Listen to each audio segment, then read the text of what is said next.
वाहेगुरु जी का खालसा, वाहेगुरु जी की फतेह। आज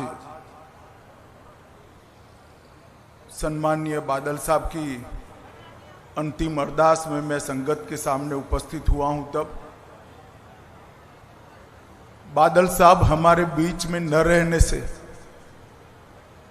केवल पंजाब नहीं, समग्र देश की राजनीति और सामाजिक नेतृत्व के क्षेत्र को कभी भी जिसकी पूर्ति न हो ऐसी क्षति हुई। ये गड्ढा जो बादल साहब के जाने से शून्यता जो पैदा हुई है, मैं देख रहा हूं लंबे अरसे तक इसको भर पाना सबके लिए बड़ी मुश्किल हो। बादल साहब के जाने से सिख पंथ ने अपना एक सच्चा सिपाही खोया है, देश ने एक देशभक्त खोया है, किसानों ने अपना सच्चा हमदर्द खोया है और ढेर सारे राजनीतिक जीवन के उच्च मानांकों को सिद्ध करने वाले महापुरुष को खोया है। इतना लंबा सार्वजनिक जीवन, 70 साल का सार्वजनिक जीवन के बाद व्यक्ति चला जाए और पीछे कोई भी दुश्मन न हो, ऐसा अजात शत्रु जैसा जीवन बादल साहब के बिना कोई नहीं जी सकता। ये मेरे मन से मैं मानता हूं।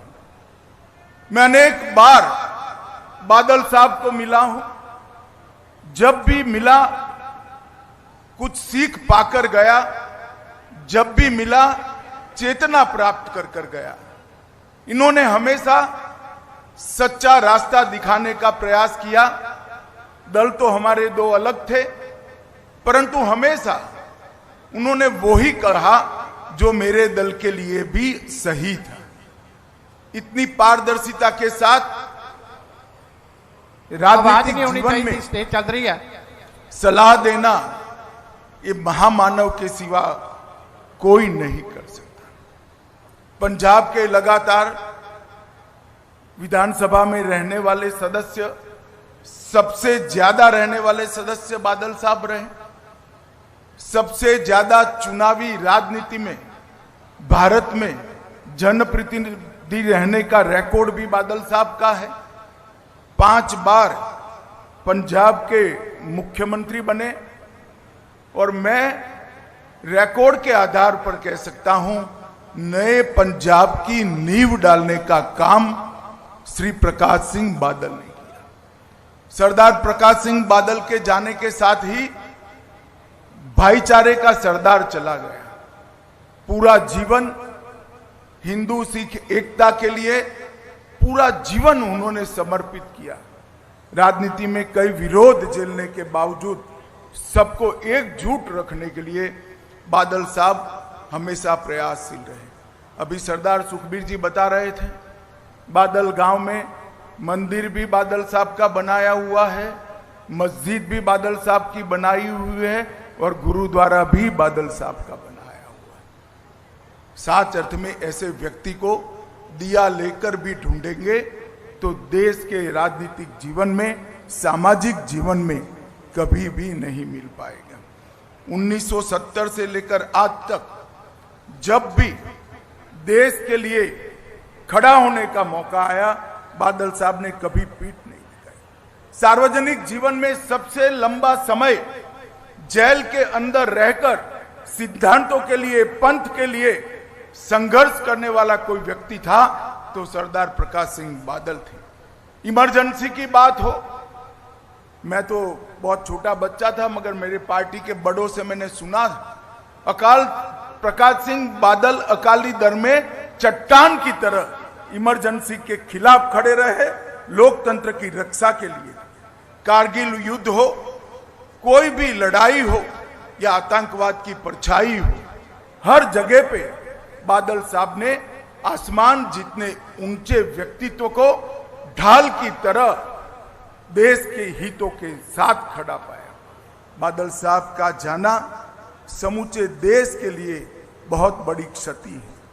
सिर्फ सरदार सुखबीर और बीबी हरसिमरत जी के लिए नहीं, पूरे देश के लिए क्षति है और मेरे जैसे सार्वजनिक जीवन के कई कार्यकर्ताओं के लिए भी ये अपूर्णीय क्षति है। आज दसम गुरु के चरणों में मैं यही प्रार्थना करना चाहता हूं कि बादल साहब के जीवन से हम सब प्रेरणा लें और उन्होंने जिस रास्ते पे चलने की सीख दी थी उस रास्ते पर चलने की वाहेगुरु हम सबको शक्ति दे। भाई सुखबीर बादल और बीबी हरसिमरत बहन को मैं इस अपूर्णीय स्थिति के लिए मनपूर्वक दुख व्यक्त करता हूं और बादल साहब के सारे अनुयायियों के लिए भी मेरे मन में जो भाव है इसको व्यक्त करने के लिए मैं आया हूं। अंत में बादल साहब को मेरी ओर से, मेरी पार्टी की ओर से और समग्र देश की ओर से, भारत सरकार की ओर से श्रद्धांजलि देकर मेरी बात को समाप्त करता हूं। वाहेगुरु जी का खालसा, वाहेगुरु जी की फतेह। हम सबके बीच में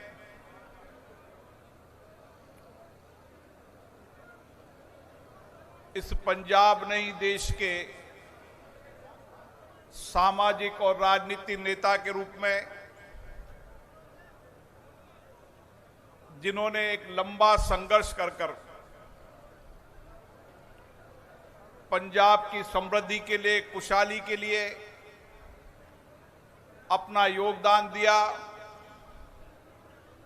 सरदार प्रकाश सिंह जी बादल जी को हम श्रद्धांजलि देने आए हैं।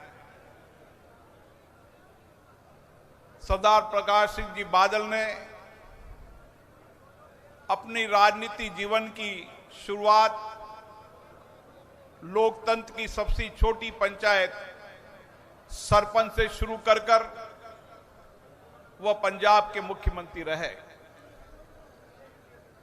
केवल उन्होंने राजनीति नहीं, संपूर्ण पंजाब के लिए यहां के किसान, मजदूर, वंचित गरीब व्यक्तियों के लिए एक लंबा संघर्ष किया और अपने राजनीति जीवन में वो पंजाब के वो नेता हैं जो सबसे ज्यादा लंबे समय तक जेलों में रहे संघर्ष के कारण। आज हम सबको सरदार प्रकाश सिंह जी बादल के विचारों को, उनके कार्यों को, उनके संघर्ष को, उनके योगदान को याद करते हुए उनके विचारों को आगे लेकर चले। मैं पुनः सरदार प्रकाश सिंह जी बादल जी को नमन करता हूं और आप सबको यही अपेक्षा करता हूं कि सामाजिक राजनीतिक जीवन में उनके संघर्ष को हम हमेशा याद रखेंगे। वाहेगुरु जी का खालसा, वाहेगुरु जी की फतेह।